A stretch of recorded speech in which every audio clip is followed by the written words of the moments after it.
দেশের ৮টি জেলার উপর দিয়ে ঘন্টায় ৬০ কিলোমিটার বেগে ঝড় এবং বজ্রসহ বৃষ্টি হতে পারে এমন আশঙ্কা প্রকাশ করেছে আবহাওয়া অফিস।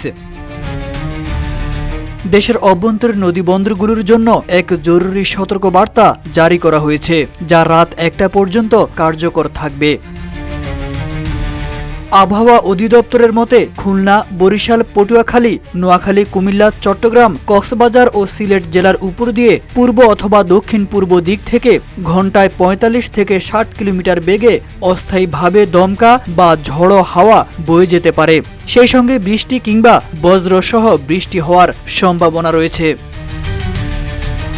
এই পরিস্থিতিতে এসব অঞ্চলের নদীবন্দরগুলোকে ১ নম্বর সতর্ক সংকেত দেখাতে বলা হয়েছে। সমৃদ্ধির পথে এগিয়ে যেতে দরকার ইস্পাত দৃঢ় ভিত্তি। তাই স্থাপনার স্থায়িত্ব নিশ্চিত করুন সর্বোচ্চ মানের ZSRM ব্রডবার। ZSRM bond to bond. একই সঙ্গে ঝড়ো হাওয়া বয়ে যাওয়ার শঙ্কায় দেশের ৪টি সমুদ্র বন্দরকে ৩ নম্বর স্থানীয় সতর্ক সংকেত দেখানোর নির্দেশ দিয়েছে আবহাওয়া অধিদপ্তর।